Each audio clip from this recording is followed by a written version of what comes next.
Hello everyone, my name is Akshay और start करते हैं आज का अपना अगला लेक्चर केमिकल काइनेटिक्स का। तो लास्ट लेक्चर के अंदर हमने क्या क्या पढ़ा था, थोड़ा उसके बारे में यहाँ पर हम बात कर लेते हैं। लास्ट लेक्चर के अंदर हमने पढ़ा था कि रेट ऑफ रिएक्शन के बारे में। तो रेट ऑफ रिएक्शन के अंदर हमने ये पढ़ा था कि अगर कोई भी जनरल इक्वेशन लिखी हुई हो तो उसका जो भी एक्सप्रेशन होता है वो कैसे लिखा जाता है रेट ऑफ रिएक्शन की फॉर्म में। उसके रिएक्टेंट, उसके प्रोडक्ट को किस तरीके से हम एक्सप्रेस कर सकते हैं उसके बारे में हमने देखा। कुछ वहाँ पे हमने क्वेश्चन भी ट्राई किए थे। फिर मैंने तुम लोगों को उसकी यूनिट के बारे में डिस्कस किया था कि अगर हम कंसंट्रेशन के टर्म में बात करें तो किस तरीके से हम उसका यूनिट लिखेंगे, और अगर हम प्रेशर, पार्शियल प्रेशर की टर्म में बात करें तो किस तरीके से उसका यूनिट हम डिस्क्राइब करेंगे। ठीक है, तो यूनिट के लिए तुम्हें सिंपल सा क्या याद रखना है कि हमें पता है कि ऊपर कॉन्सेंट्रेशन नीचे टाइम, तो कॉन्सेंट्रेशन टाइम इनवर्स, कॉन्सेंट्रेशन को लिख सकते हैं मोल पर लीटर, तो मोल पर litre into time inverse. Time जो हो सकता है वो सेकेंड, हावर, मिनट, डे, किसी भी फॉर्म में हो सकता है, तो डिपेंड करता है क्वेश्चन पे। ओके, तो ठीक है, लास्ट लेक्चर की कुछ चीज़ें रिवाइज करने के बाद अब चलते हैं आज के लेक्चर की तरफ। और आज के लेक्चर का हम स्टार्टिंग करने वाले हैं एक बहुत ही इंपॉर्टेंट टॉपिक के साथ जिसका नाम है instantaneous and average rate of reaction. ठीक है, तो जैसा कि तुम बोर्ड पे दो डायग्राम, दो ग्राफ देख पा रहे होंगे, तो आज हम स्टार्टिंग करेंगे इन दोनों ग्राफ को एनालाइज करते हुए कि ये दोनों ग्राफ के अंदर मैं क्या तुम्हें बताना चाह रहा हूँ। ठीक है, तो ध्यान से सुनना, चीज आराम से, काफी ज्यादा इंपॉर्टेंट है और काफी ज्यादा इजी है। ठीक है, तो आराम से तुम्हें समझ में आ जाएगी। ठीक है, तो हेडिंग है instantaneous and average rate of reaction. ठीक है, कोई भी मैं एक पर्टिकुलर रिएक्शन ले रहा हूँ जिसमें रिएक्टेंट किस में कन्वर्ट हो रहा है, प्रोडक्ट में कन्वर्ट हो रहा है, मैं वो कोई पर्टिकुलर रिएक्शन यहाँ पे ले रहा हूँ। ठीक है, अब मुझे पता है कि धीरे धीरे क्या होगा, धीरे धीरे क्या होगा, होले होले क्या होगा, धीरे धीरे होगा कि रिएक्टेंट हमारा डिक्रीज होता जाएगा और प्रोडक्ट हमारा बढ़ता जाएगा। ठीक है, तो तुम ग्राफ के अंदर देख पा रहे होंगे, ये वाला जो ग्राफ मैंने बनाया हुआ है ये रिएक्टेंट के लिए बनाया हुआ है, ये वाला ग्राफ मैंने बनाया हुआ है ये प्रोडक्ट के लिए बनाया हुआ है। ठीक है, तो जो रिएक्टेंट की कॉन्सेंट्रेशन है वो स्टार्टिंग में आर नोट थी, तो वो धीरे धीरे क्या होती जाएगी, डिक्रीज होती जाएगी। और प्रोडक्ट की कॉन्सेंट्रेशन स्टार्टिंग में 0 थी, तो वो धीरे धीरे क्या होती जाएगी, वो बढ़ती जाएगी। ठीक है, तो ये दोनों ग्राफ में कुछ इस तरीके से रिएक्टेंट और प्रोडक्ट की कॉन्सेंट्रेशन में चेंजेस आ रहे हैं। चलो आगे चलते हैं। अब यहाँ पे इंस्टेंटेनियस का मतलब क्या है कि जो टाइम का लिमिट होगा या जो टाइम का इंटरवल होगा वो काफी ज्यादा छोटा होगा। ठीक है, और एवरेज रेट के अंदर वो टाइम का इंटरवल एक बड़ा अमाउंट भी हो सकता है। जैसे कि स्टार्टिंग में कितनी कॉन्सेंट्रेशन थी, आर नोट, जैसे जैसे टाइम बीतता गया, जैसे जैसे टाइम होता गया, वैसे वैसे कंसंट्रेशन ऑफ रिएक्टेंट क्या होती गई, डिक्रीज होती गई। तो ये वाला कर्व तो तुम्हें समझ में आ रहा होगा। ठीक है, मैं इसको लिख देता हूं कि ये वाला कर्व मैंने बनाया हुआ है रिएक्टेंट के लिए। ठीक, और ये वाला कर्व मैं यहाँ पे जो बना रहा हूँ ये बना रहा हूँ मैं प्रोडक्ट के लिए। बढ़िया। अब रिएक्टेंट के अंदर क्या हो रहा है कि कॉन्सेंट्रेशन क्या हो रही है, डिक्रीज हो रही है, कॉन्सेंट्रेशन डिक्रीज हो रही है। तो मैंने क्या किया, एक T1 टाइम पे मैंने कॉन्सेंट्रेशन ऑब्जर्व किया, किसका, रिएक्टेंट का। तो T1 टाइम के करस्पॉन्डिंग जो कॉन्सेंट्रेशन आया मेरा है वो कितना आया, R1। इसी तरीके से मैंने T2 टाइम पे भी कॉन्सेंट्रेशन ऑब्जर्व किया, तो वो कितना आया मेरा R2। ठीक है, और T1 और T2 के अंदर का जो डिफरेंस है वो काफी ज्यादा है। ठीक है, अगर हम T1 को 5 मिनट ले तो ये क्या होगा, 10 मिनट होगा। अगर मैं इसको लूँ तो ये जो डेल्टा टी हो गया, इस ये इतना सा जो गैप तुम्हें यहाँ पे दिख रहा है, ये गैप क्या है, ये डेल्टा टी। अब अगर मैं इंस्टेंटेनियस रिएक्शन की बात करूं तो इंस्टेंटेनियस का मतलब क्या होगा कि बहुत ज्यादा छोटा चेंज। और बहुत ज्यादा छोटा चेंज का मतलब क्या होता है कि वहां पे जो हमारा टाइम का जो इंटरवल होगा उसको हम ऑब्जर्व नहीं कर सकते। ठीक है, इसी वजह से मैंने इसको किससे डिनोट किया हुआ है, एक स्लोप से डिनोट किया हुआ है, क्योंकि स्लोप ही क्या होता है जो हमें काफी छोटे चेंजेस को ऑब्जर्व करने में हेल्प करता है। तो मैंने यहाँ इस कर्व पे एक स्लोप खींचा है, उसी स्लोप के करस्पॉन्डिंग कुछ टेम्परेचर मैंने क्या दिया हुआ है, टी। ठीक है, तो यहाँ पे जो वैल्यू होगी उस छोटे से टाइम इंटरवल के अंदर, बहुत ज्यादा छोटे से टाइम इंटरवल के अंदर, उसके अंदर जो कॉन्सेंट्रेशन में चेंज आएगा उसको मैंने माइनस डी आर लिख दिया। ठीक है, और dt क्या हो गया, बहुत छोटा सा चेंज टाइम के अंदर, तो एक तरीके से ये क्या हो जाएगा, माइनस dx बाई dt। अगर तुमने पढ़ा होगा तो क्या होता है, स्लोप होता है dx बाई dt। ठीक है, माइनस क्यों आ रहा है, डिक्रीज हो रहा है इसकी वजह से। तो एक तरीके से स्लोप को ही क्या बोला जाता है, स्लोप को इंस्टेंटेनियस रेट ऑफ रिएक्शन बोला जाता है। तो किसी भी कर्व में रिएक्टेंट का हो सकता है, प्रोडक्ट का हो सकता है, उसके अंदर जो स्लोप होता है उस स्लोप को क्या बोला जाता है, इंस्टेंटेनियस रेट ऑफ रिएक्शन। लेकिन अगर मैं किसी पर्टिकुलर टाइम इंटरवल के अंदर अगर देखता हूं तो उसी चीज को मैं क्या बोल दूंगा, एवरेज। एवरेज क्यों बोल रहा हूं, क्योंकि ये जो एवरेज है ये क्या होगा, ऐसे छोटे छोटे जो भी स्लोप है उन सबको ऐड करके बना होगा, ठीक है। तो उनका जो एवरेज निकल के आएगा वो क्या निकल के आएगा, रेट ऑफ रिएक्शन का एवरेज। तो आर एवरेज क्या होगा, minus del r by del t, ठीक है। डेल आर क्या होगा, फाइनल माइनस इनिशियल। फाइनल क्या है, R2 है, इनिशियल क्या है, R1 है, तो minus of R2 minus R1 divided by T2 minus T1। तो ये क्या हो गया तुम्हारा, आर एवरेज हो गया, ठीक है। तो आर एवरेज हम किसी निकालते हैं किसी पर्टिकुलर टाइम इंटरवल के अंदर, और आर इंस्टेंटेनियस निकालते हैं हम किसी भी पर्टिकुलर टाइम पर, ठीक है। तो किसी पर्टिकुलर टाइम पे निकालते हैं तो उसका स्लोप जो होगा वही उसका इंस्टेंटेनियस रेट ऑफ रिएक्शन हो जाएगा। किसी पर्टिकुलर टाइम इंटरवल के अंदर निकालेंगे तो वो वैल्यू क्या होगी उसकी, एवरेज रेट ऑफ रिएक्शन, ठीक है।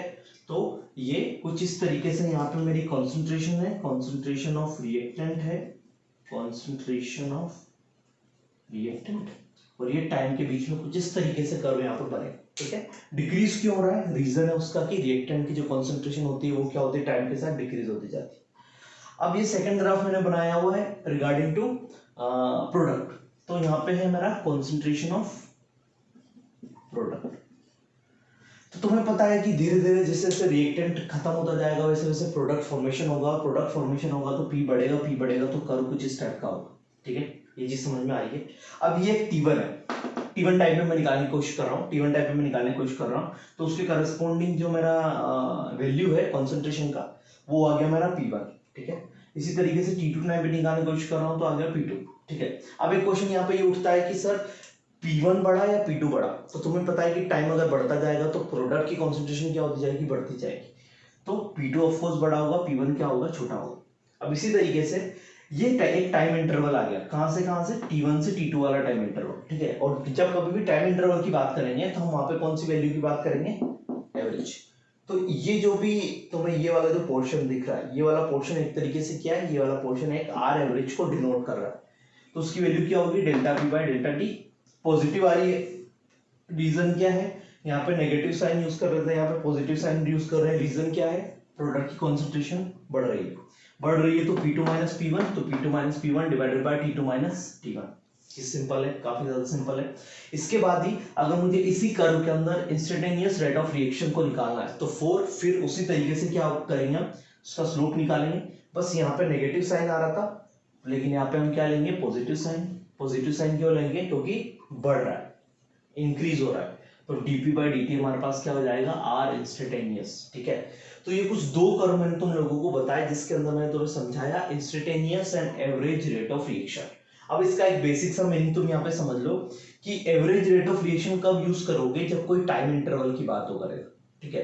जैसे कि तुम अगर पिछले में देखोगे तो मैंने कहीं पे डेल्टा यूज किया है, कहीं पे डी यूज किया है, ठीक है। तो डेल्टा कब यूज करेंगे, डेल्टा यूज करते हैं एवरेज के अंदर, और डी कब यूज करते हैं, जब इंस्टेंटेनियस रेट ऑफ रिएक्शन, ठीक है।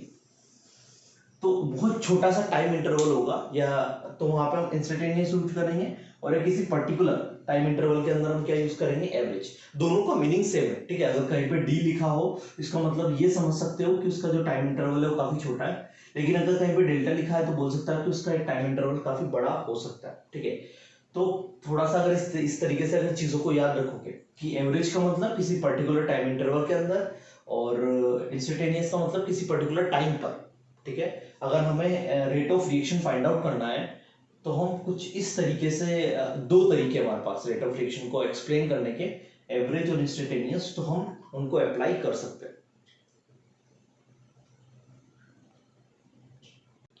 तो अब आगे चलते हैं और देखते हैं नया टॉपिक के बारे में जिसका नाम है एलिमेंट्री एंड कॉम्प्लेक्स रिएक्शंस, ठीक है। काफी ज्यादा इंपॉर्टेंट चीज है। आगे आने वाले चैप्टर के अंदर, आगे आने वाले मतलब केमिकल काइनेटिक्स के अंदर ही जो चैप्टर चलता रहेगा उसके अंदर ये दोनों चीजें बहुत इंपॉर्टेंट है, ध्यान से देखना। बहुत सिंपल है, लेकिन हाँ, एलिमेंट्री रिएक्शन क्या होती है, वो सारी रिएक्शंस, एलिमेंट्री सबसे पहले हेडिंग क्या लिखा हुआ है, एलिमेंट्री एंड कॉम्प्लेक्स रिएक्शंस, ठीक है। तो सबसे पहले मैं तुम्हें एलिमेंट्री रिएक्शंस के बारे में बताने की कोशिश कर रहा हूँ यहाँ पे, तो सुनना आराम से कि एलिमेंट्री रिएक्शंस या एलिमेंट्री प्रोसेस क्या होती है, जो वन स्टेप प्रोसेस होती है, जो केवल एक स्टेप में हो जाती है, एक स्टेप में हो जाती है, मतलब ओनली एक रिएक्शन हुई, रिएक्टेंट मिले और प्रोडक्ट बन गया, एक स्टेप में प्रोसेस हो गई। उस टाइप की रिएक्शंस को मैं क्या बोलता हूँ, एलिमेंट्री रिएक्शंस, या कुछ बुक इसको सिंपल रिएक्शंस भी बोलती है, ठीक है, सिंपल रिएक्शंस, सिंपल रिएक्शंस बोल दो या एलिमेंट्री रिएक्शंस बोल दो, मतलब वो क्या है, वो सारी वन स्टेप प्रोसेस है कि एक स्टेप में वो प्रोसेस हो जाती है, उसको क्या बोल दिया हमने, सिंपल, एलिमेंट्री या सिंपल रिएक्शन। जैसे कि कुछ रिएक्शंस मैंने यहाँ पे लिखी हुई है, ठीक है, कुछ रिएक्शन मैंने यहाँ पे लिखी हुई है कि C2H5OH मतलब अल्कोहल प्लस एसिड मिलाते हैं तो ये क्या होता है, एस्टर प्लस वाटर बनता है, ठीक है, alcohol plus acid, ester plus water, ये एक टाइप की क्या है, ये एक टाइप की एलिमेंट्री रिएक्शन है। क्यों? क्योंकि ये एक स्टेप के अंदर हो जाती है, ठीक है। अब तुम्हारे दिमाग में चल रहा होगा कि सर हमें कैसे पता चलेगा कि कोई भी एलिमेंट्री रिएक्शन है या नहीं है, तो वो तुम देख के नहीं बता सकते। मैं तुम्हें सिंपल सी चीज बता देता हूँ, तुम देख के नहीं बता सकते कि कोई भी रिएक्शन एलिमेंट्री है या कोई भी रिएक्शन ये सेकंड वाला कॉम्प्लेक्स है, ठीक है। वो तुम्हें क्वेश्चन के अंदर मेंशन करेगा कि ये एलिमेंट्री है या कॉम्प्लेक्स है, ठीक है। बढ़िया, चलो चलते हैं आगे। C2H5OH प्लस CH3COH मतलब ये हो गया अल्कोहल प्लस एसिड, ये हो गया एस्टर प्लस वाटर। इसी तरीके से सेकंड रिएक्शन, ये भी एक वन स्टेप प्रोसेस है, कुछ एग्जांपल्स है, ठीक है। H2 प्लस Br2 को जब मिलाते हो तो ये किस में कन्वर्ट हो जाता है, 2HBr के अंदर। ये भी एक टाइप का क्या है, ये भी एक टाइप का एक सिंगल स्टेप प्रोसेस है। PCl5 कन्वर्ट हो रहा है PCl3 प्लस Cl2 के अंदर, ये भी क्या है, ये भी एक टाइप का सिंगल स्टेप प्रोसेस है। HCl plus NaOH acid plus base का रिएक्शन अगर हम करवाते हैं तो ये भी एक टाइप का क्या होता है, हमारा NaCl प्लस वाटर बनता है, तो ये भी एक टाइप का हमारा क्या है, सिंगल स्टेप प्रोसेस है या फिर एलिमेंट्री रिएक्शन, ठीक है। तो ये कुछ एग्जांपल मैंने सिंपल यहाँ पे लिए, तो ये चीजें देख के नहीं बता सकते कि क्या ये एलिमेंट्री होगा या नहीं होगा, ठीक है। तो पहला तो चीज समझ में आ गई, एक बेसिक सी डेफिनेशन याद रखो कि एलिमेंट्री रिएक्शन क्या होता है। एलिमेंट्री रिएक्शंस वो रिएक्शंस जो कि सिंगल स्टेप प्रोसेस होती है, वन स्टेप प्रोसेस होती है, उनको हम एलिमेंट्री या सिंपल रिएक्शंस बोलते हैं। आगे चला जाए, अब चलते हैं सेकंड टाइप के अंदर जिसका नाम है कॉम्प्लेक्स रिएक्शंस, ठीक है। कॉम्प्लेक्स रिएक्शन जैसे इसका उल्टा, अगर ये एक स्टेप के अंदर होती है तो वो मल्टीपल स्टेप, ठीक है। तो sequence of number of elementary steps, इसका क्या मतलब है कि बहुत सारी एलिमेंट्री स्टेप्स मिलके एक कंप्लीट एक रिएक्शन फॉर्म कर रहा हो, ठीक है।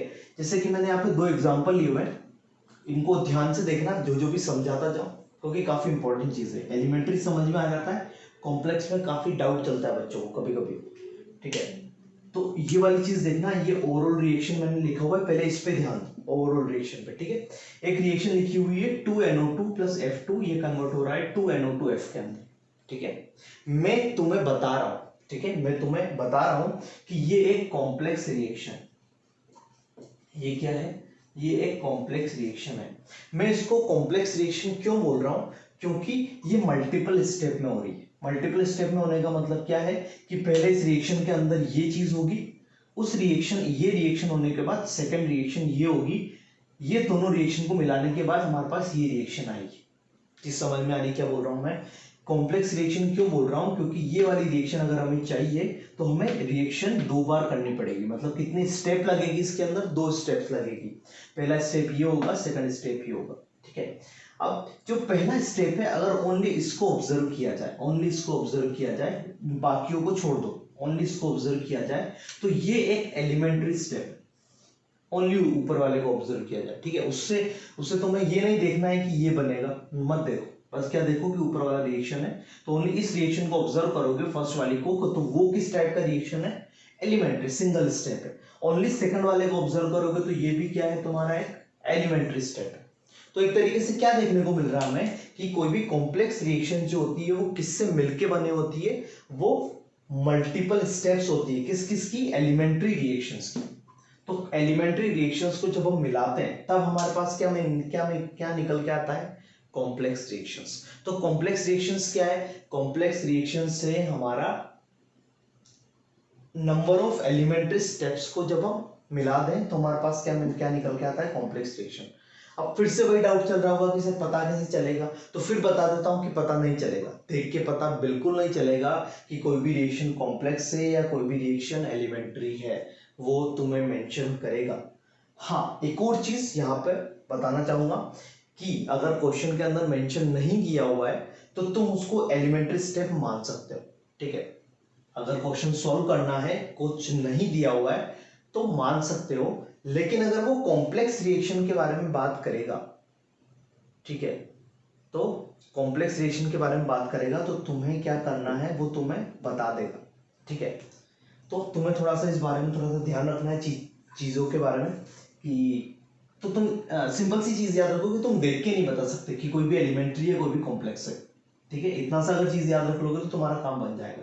तो सिंपल सा कॉम्प्लेक्स रिएक्शंस क्या है कि जो भी नंबर ऑफ एलिमेंट्री स्टेप से मिलके बनता है उसको हम क्या बोलते हैं, कॉम्प्लेक्स रिएक्शंस। सेकंड एग्जांपल के अंदर ये ओवरऑल रिएक्शन मैंने ये लिखी हुई है, ठीक है। अब कोई भी मुझे बोलेगा कि बताओ ये रिएक्शन बताओ कॉम्प्लेक्स है या एलिमेंट्री है, ठीक है। तो मैं अगर उसको बोलूंगा कि एक रिएक्शन तो दी हुई तो मैं इसको एलिमेंट्री बोल सकता हूँ, लेकिन अगर मुझे इसका मैकेनिज्म पता होगा कि इसका जो एग्जैक्ट मैकेनिज्म क्या है, तो इसका एग्जैक्ट मैकेनिज्म क्या है, ये है, फिर उसके बाद ये रिएक्शन हो रही है, तो ये फर्स्ट रिएक्शन है, तो ओनली फर्स्ट रिएक्शन को ऑब्जर्व किया जाए तो ये एक एलिमेंट्री प्रोसेस है। सेकंड वाली रिएक्शन को ऑब्जर्व किया जाए तो ये भी एक एलिमेंट्री प्रोसेस है।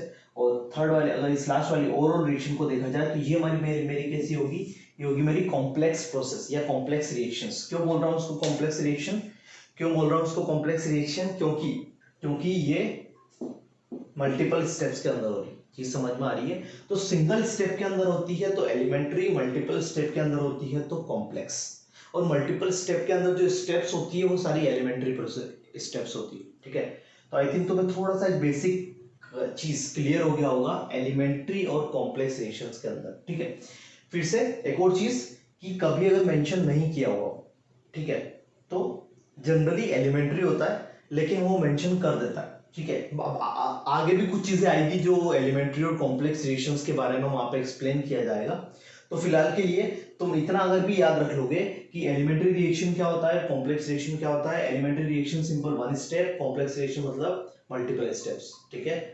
तो इससे तुम्हारा जो भी एलिमेंट्री और कॉम्प्लेक्स रिएक्शंस वाली चीजें हैं वो क्लियर हो जाएगी। बाकी और भी चीजें हैं जो जैसे जैसे चैप्टर पढ़ता जाएगा उसके अंदर हम इन दोनों रिएक्शंस के बारे में बात करते रहेंगे।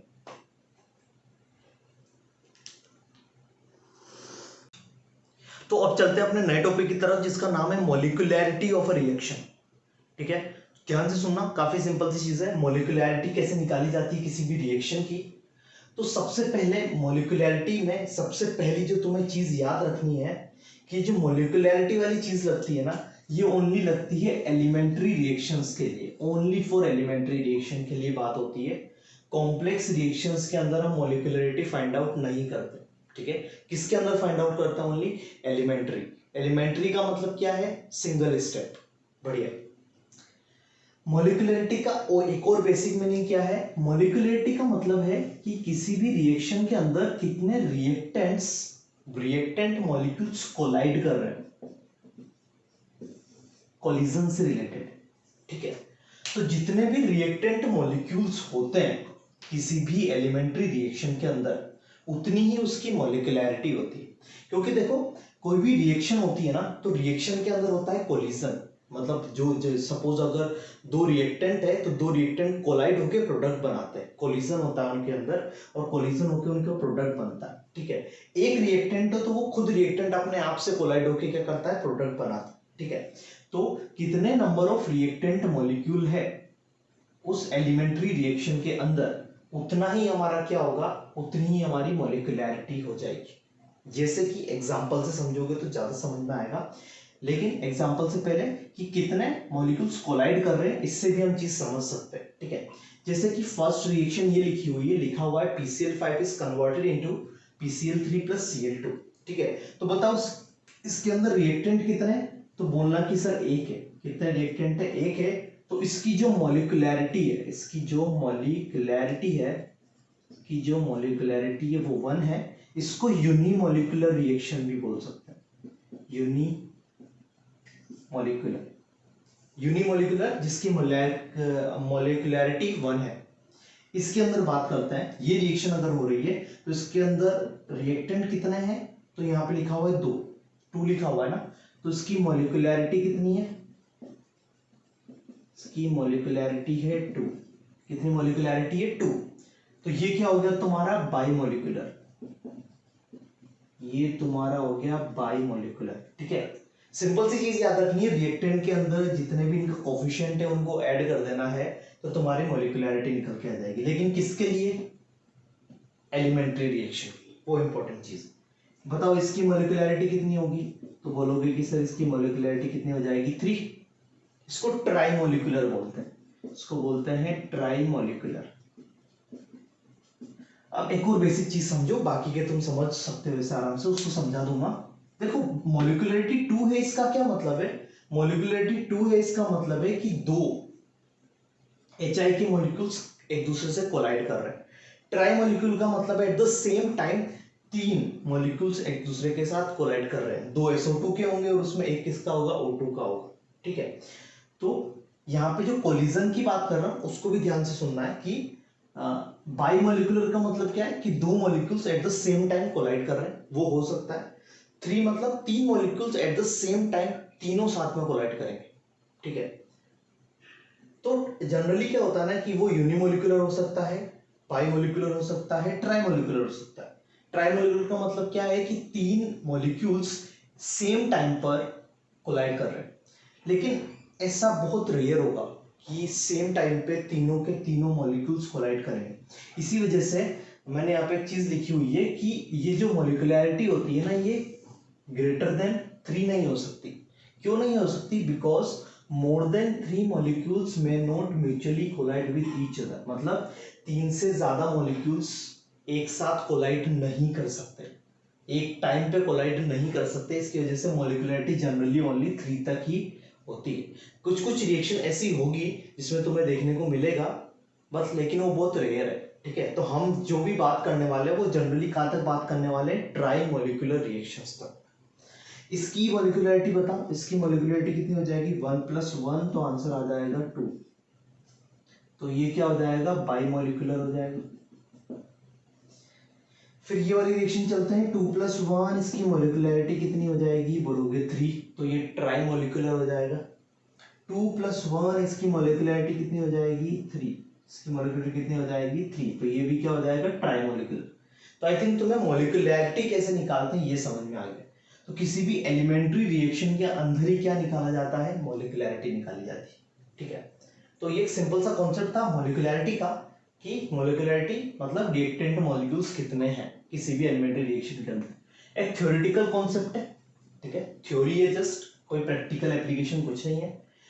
देखो कभी भी मॉलिक्यूलरिटी 0 नहीं हो सकती। 0 होने का मतलब है कि कोई कोलाइड ही नहीं कर रहा है। अगर कोई कोलाइड ही नहीं कर रहा है तो उस रिएक्शन की मॉलिक्यूलरिटी को हम डिस्क्राइब नहीं करेंगे। नेगेटिव नहीं हो सकती। नेगेटिव का मतलब क्या है कि नेगेटिव का मतलब है कि यहाँ पे मॉलिक्यूल्स कोलाइड नहीं कर रहे। और फ्रैक्शन का मतलब क्या है कि हाफ मॉलिक्यूल इसका हो सकता है, 2 मॉलिक्यूल्स इसका हो सकता है। तो वैसे नहीं करना है। सपोज अगर तुम्हारे पास कोई रिएक्शन आती है जिसके अंदर फ्रैक्शन में आ रहा है, तो उस रिएक्शन को उस पर्टिकुलर फैक्टर से मल्टीप्लाई करके सारे इंटीजर में लेके आ जाओ, उसके बाद उसका मॉलिक्यूलरिटी फाइंड आउट करो। ना ही इन्फिनिटी हो सकती है, ऑफ कोर्स अगर 3 से ज्यादा ही नहीं हो सकती तो इन्फिनिटी तो कभी भी नहीं हो सकती। ठीक है, ये चीज थोड़ी सी क्लियर है। ग्रेटर देन 3 नहीं हो सकती, क्यों, रीजन मैंने समझा दिया कि 3 से ज्यादा मॉलिक्यूल्स म्यूचुअली एक साथ कोलाइड नहीं कर सकते। किसके लिए डिफाइन होता है, एलिमेंट्री रिएक्शन के लिए। इसे लिखा हुआ है concept of molecularity is not applicable to overall complex reactions. Overall complex reaction का मतलब क्या है कि अगर तुमने देखा होगा तो मैंने स्टेप 1 लिखा था पहले, अगर तुमने देखा होगा तो स्टेप 1, स्टेप 2 और इसके बाद ऐसे करके यहाँ पे एक ओवरऑल रिएक्शन लिखा था। ठीक है, तो देखो स्टेप 1 भी एक एलिमेंट्री प्रोसेस होता है ना, समझाया। स्टेप 2 भी एक एलिमेंट्री प्रोसेस होता है, लेकिन ये जो थर्ड, ये जो ओवरऑल रिएक्शन है ये क्या है, कॉम्प्लेक्स है। तो इस ओवरऑल रिएक्शन के अंदर हम नहीं लगा सकते, लेकिन इन एलिमेंट्री रिएक्शन के अंदर तो हम लगा सकते हैं। ठीक है, तो अगर हमें कोई भी कॉम्प्लेक्स रिएक्शन का पूरा मैकेनिज्म दिया होगा तो हम क्या कर सकते हैं, स्टेप 1 के अंदर ये कॉन्सेप्ट लगा सकते हैं, स्टेप 2 के अंदर ये कॉन्सेप्ट लगा सकते हैं, लेकिन ओवरऑल रिएक्शन के अंदर ये वाला कॉन्सेप्ट हम अप्लाई नहीं कर सकते। चीज समझ में आ रही है क्या बोल रहा हूँ? बहुत रेयर केस में ये चीजें पूछी जाती है, लेकिन फिर भी तुम्हें याद रखनी है कि हम इस ओवरऑल रिएक्शन का मॉलिक्यूलरिटी नहीं निकाल सकते, लेकिन हम उसके एलिमेंट्री स्टेप्स का मॉलिक्यूलरिटी फाइंड आउट कर सकते हैं। कैसे करना है? सेम तरीका है। जितने भी नंबर ऑफ रिएक्टेंट मॉलिक्यूल्स है उनको ऐड कर दो, तो आंसर तुम्हारा किसका आ जाएगा? मॉलिक्यूलरिटी का आ जाएगा। ठीक है, तो ये बहुत बेसिक सी चीज है कि मॉलिक्यूलरिटी क्या होती है। मतलब बस नंबर ऑफ रिएक्टेंट मॉलिक्यूल्स को देखो और उनको ऐड कर दो, तुम्हारे पास molecularity of a reaction find out हो जाएगा। आई थिंक चीजें थोड़ी सी क्लियर होगी। तो मॉलिक्यूलरिटी के बारे में आज हमने देखा। तो आज जो भी चीजें हमने यहाँ पे पढ़ी है वो काफी ज्यादा इंपॉर्टेंट है। अगले लेक्चर से न्यूमेरिकल्स की जो चीजें हैं वो एक तरीके से शुरू हो जाएगी। आज हमने मॉलिक्यूलरिटी के बारे में पढ़ा, अगला अपना टॉपिक रहेगा ऑर्डर ऑफ रिएक्शन। ठीक है, तो वो अगले लेक्चर में पढ़ेंगे। तब तक जो भी चीजें 3 लेक्चर के अंदर हो चुकी है वो काफी ज्यादा इंपॉर्टेंट है। ठीक है, तो आराम से पहले वो तीनों लेक्चर को अच्छे से देख लो, तीनों लेक्चर को अच्छे से समझ लो। उसके बाद हम चलते हैं अपने अगले वाले लेक्चर की तरफ, अगले लेक्चर के अंदर। ठीक है, लेक्चर के नोट्स तुम्हें डिस्क्रिप्शन बॉक्स के अंदर मिल जाएंगे, तो वहां पे जाके तुम आराम से लिख सकते हो। और इसी के साथ मिलते हैं अगले लेक्चर में। तब तक के लिए मेरी तरफ से बाय।